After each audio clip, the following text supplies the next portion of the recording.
राहु एक ऐसा प्लेनेट जो आपको अर्श से फर्श पर ला सकता है और फर्श से अर्श तक।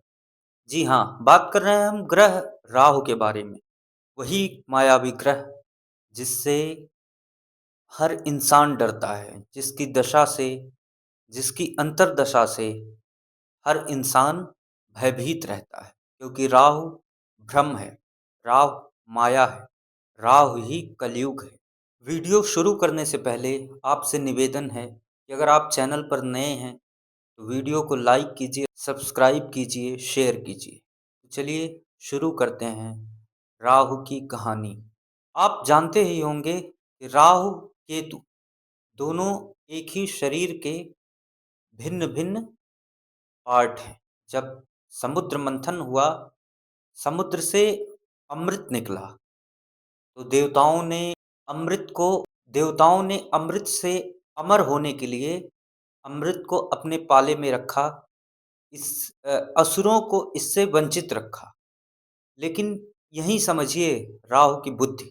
एक राक्षस जो अति चतुर, अति विद्वान, देव देवताओं की सभा में जाता है और अमृतपान कर लेता है। येन केन प्रकारेण वो अपने लक्ष्य को हासिल कर लेता है, अर्थात अमृतपान कर लेता है। वो तो बाद की बात है कि परिणाम क्या होगा, परिणाम क्या हुआ। इस कहानी से हमें ये सीख मिलती है कि राहु से प्रभावित व्यक्ति, यहाँ मैं केतु की चर्चा नहीं कर रहा हूँ, क्योंकि केतु धड़ है, राहु सिर है उस राक्षस का। चूंकि बुद्धि राक्षस के दिमाग में आई होगी, इसीलिए उस वो छल राहु ने किया, वो लक्ष्य प्राप्ति राहु ने किया। जब उस असुर ने अमृतपान कर लिया, वो अमर हो गया, उसने अपने लक्ष्य को पूरा कर लिया। इसीलिए राहु से प्रभावित व्यक्ति अपने लक्ष्य को येन केन प्रकारेण पूरा ही कर लेता है। फिर उसी कहानी में हमें देखने को मिलता है कि जब देवताओं द्वारा उस असुर को दो टुकड़ों में कर दिया गया, तो सर राहु हो गया और धड़ केतु। ये तो थी राहु और केतु के उदय की कहानी। अब चर्चा करते हैं राहु की एक ऐसी विशेष स्थिति के बारे में।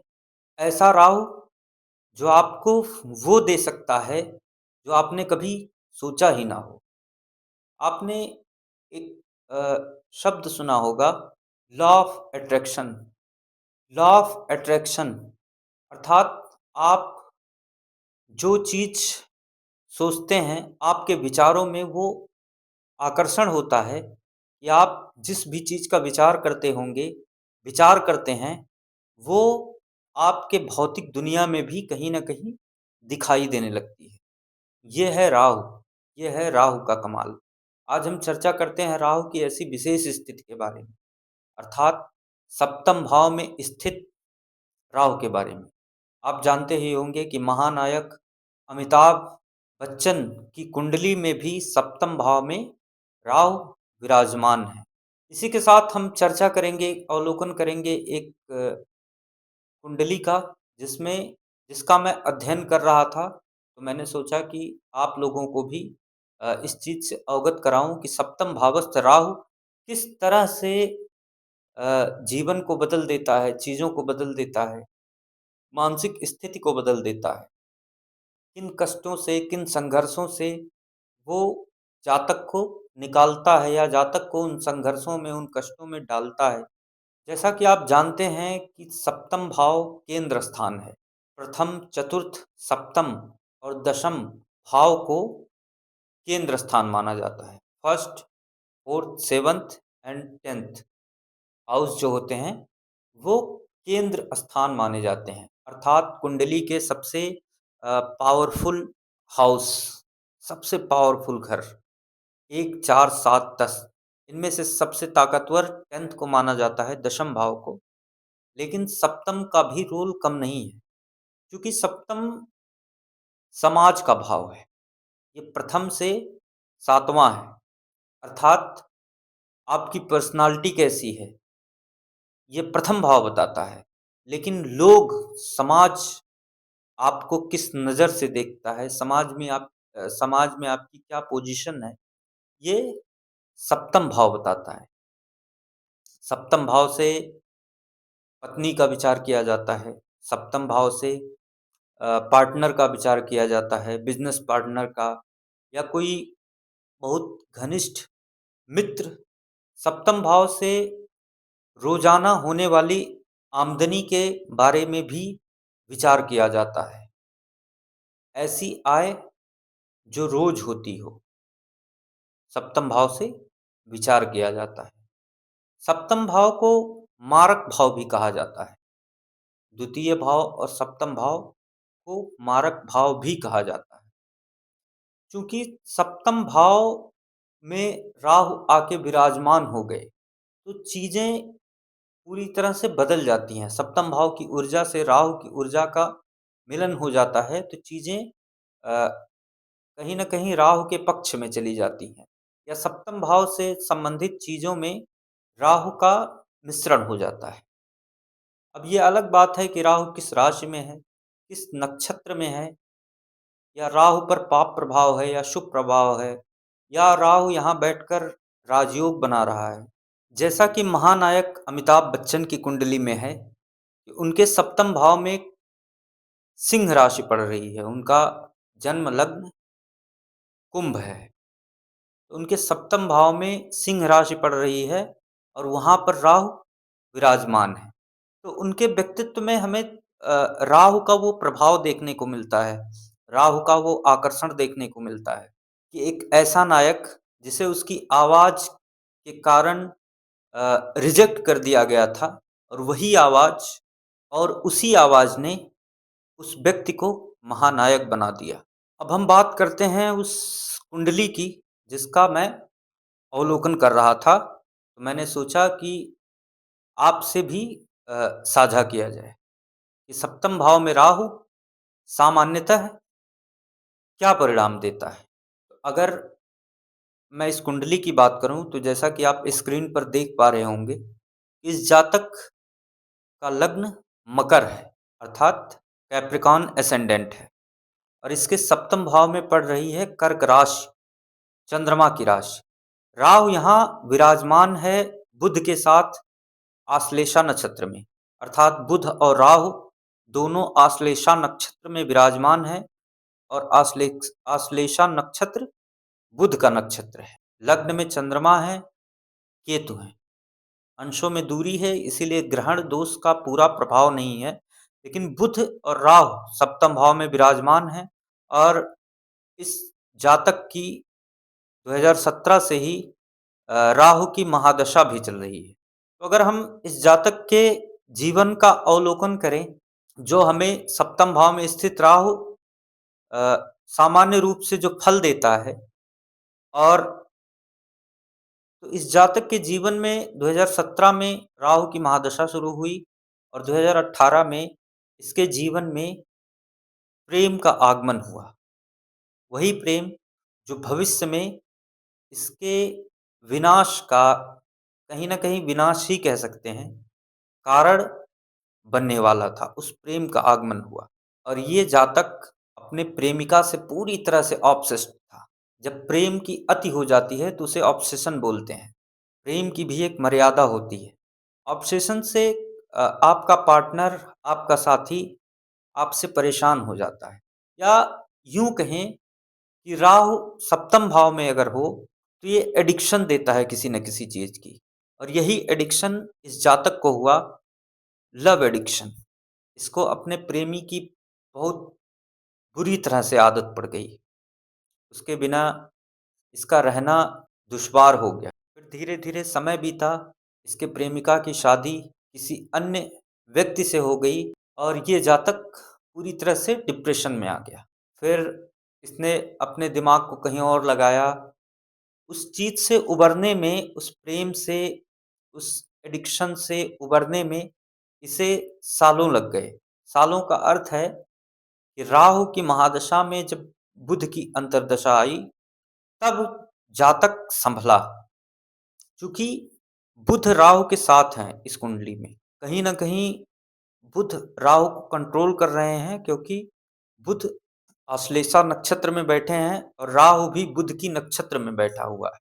पॉजिटिव बात यह है कि बुध नवमेष हैं और सप्तम भाव में केंद्र स्थान में राहु के साथ बैठे हुए हैं। ये राहु से बनने वाला राजयोग है। राहु ने अपना नैसर्गिक स्वभाव, अपना नैसर्गिक नेचर तो दिखा दिया, इस जातक को बहुत परेशान किया, मानसिक पीड़ा दी। लेकिन राजयोग के कारण राहु की महादशा में बुध की अंतर्दशा जब आई, तब ये जातक कहीं न कहीं उन चीज़ों से उबर गया और आज एक अच्छी पोजीशन पे है, अच्छी कमाई कर रहा है। ये थी इस कुंडली की गूढ़ बात। और एक ही नहीं, कई सारी कुंडलियाँ मैंने देखी जिसमें राहु सप्तम भाव में था। तो मैंने एक चीज़ कॉमन पाई कि ऐसे व्यक्ति के 18वें वर्ष में आकर्षण होता है किसी न किसी से, बहुत ज़बरदस्त आकर्षण में पड़ सकता है ऐसा व्यक्ति, जब सप्तम भाव में राहु हो और राहु का प्रभाव कहीं न कहीं राहु की महादशा शुरू हो जाए या राहु की अंतर्दशा आ जाए, तो ये चीज़ें और प्रबल हो जाती हैं कि ऐसे व्यक्ति के जीवन में 18 वर्ष की उम्र में कोई न कोई ऐसे प्रेमी या प्रेमिका का आगमन होता है जो उसकी ज़िंदगी को पूरी तरह से बर्बाद करने की क्षमता रखता है। तो सप्तम भाव का राहु सामान्य तौर पर प्रेम जाल में फँसाता है, माया जाल में फँसाता है, एडिक्शन देता है। इसके नेगेटिव साइड की बात कर रहा हूँ मैं, नकारात्मक साइड की बात कर रहा हूँ। अगर ये राहु नकारात्मक है, तो ये एडिक्शन देता है। वो चाहे पॉर्न देखने का एडिक्शन हो या शराब पीने का एडिक्शन हो या किसी से बहुत ज़्यादा, बहुत अधिक प्रेम हो जाए, उसके बिना जीना दुश्वार हो जाए, ये भी एक तरह का एडिक्शन है। किसी व्यक्ति का एडिक्शन हो जाए, ये पूरी तरह से ऑब्सेस्ड बना देता है, ऑब्सेशन दे देता है कि मैं तो उसके बिना जी ही नहीं पाऊँगा, मैं उसके बिना मुझे भूख नहीं लगती, मुझे प्यास नहीं लगती। ये राहु है और अंततः वो व्यक्ति जिसकी इसको चाह थी, वो नहीं मिलता और ये रिश्ता टूट जाता है और इस रिश्ते के साथ ही ये व्यक्ति भी टूट जाता है। और अगर राहु के पॉजिटिव साइड की बात करें, तो यहाँ स्थित राहु व्यक्ति को भौतिक दुनिया में सफल बनाता है। ऐसा व्यक्ति चाहे कितने भी गरीब घर में पैदा हो, ये एक ना एक दिन बहुत अमीर बनता है। अगर राहु पॉजिटिव है, जैसा कि इस कुंडली में राहु पॉजिटिव है, लेकिन कर्क राशि है, मन की राशि है, भावनाओं की राशि है। ऊपर से लग्न में चंद्रमा बैठा हुआ है जिसकी दृष्टि, जिसका एस्पेक्ट राहु पर पड़ रहा है और आश्लेषा नक्षत्र में राहु बैठा हुआ है। इसीलिए इस जातक को मानसिक पीड़ा मिली। लेकिन राहु से बनने वाले राजयोग के कारण आज ये जातक अमीर है, सफल है, अच्छी पोजीशन पे है। तो राहु अगर सकारात्मक हो, तो सप्तम भाव में बुरा नहीं होता। लोग कहते हैं कि सप्तम भाव में स्थित राहु तलाक करवा देता है, ये करवा देता है, वो करवा देता है, ऐसा नहीं है। यहाँ स्थित राहु बहुत प्रेम करने वाला पार्टनर भी देता है आपको, बहुत खुशहाल ज़िंदगी भी देता है, बड़ी-बड़ी गाड़ियाँ, बड़े-बड़े घर भी देता है, समाज में एक अच्छी पोजीशन देता है। सप्तम भाव के राहु की एक और बात है कि इनमें कोई एक ऐसी विशेषता ज़रूर होती है, जिससे लोग इन्हें नोटिस करते हैं। इनकी पर्सनैलिटी में कुछ न कुछ ऐसा आकर्षण होता ही होता है, जिससे लोग इन्हें नोटिस करते हैं। इनका कम्युनिकेशन स्किल बेहतर होता है, इनका बिज़नेस माइंड बहुत बेहतर होता है। ये थी सप्तम भाव में राहु की चर्चा। बहुत अधिक चर्चा नहीं करूँगा मैं, किसी अन्य वीडियो में विस्तृत चर्चा करता हूँ मैं सप्तम भाव में राहु का। अगर आपको आगे राहु के बारे में, सप्तमस्थ राहु के बारे में और जानना है तो कमेंट में ज़रूर बताएं। मैं पूरी कोशिश करूँगा कि राहु पर एक लंबी शानदार वीडियो बनाऊँ, डिटेल्ड वीडियो बनाऊँ। इसके साथ ही जाते-जाते आपसे अनुरोध है कि अगर आप यहाँ तक पहुँच गए हैं, आपने इतना देख लिया है, तो सब्सक्राइब कीजिए, लाइक कीजिए, कमेंट में अपनी राय ज़रूर बताइए कि क्या मुझे डिटेल्ड वीडियो बनानी चाहिए? क्योंकि देखने वाले आप ही लोग हैं। मैं बना के क्या करूँगा? आप अनुमति दें तो मैं बनाऊँ। बहुत-बहुत धन्यवाद।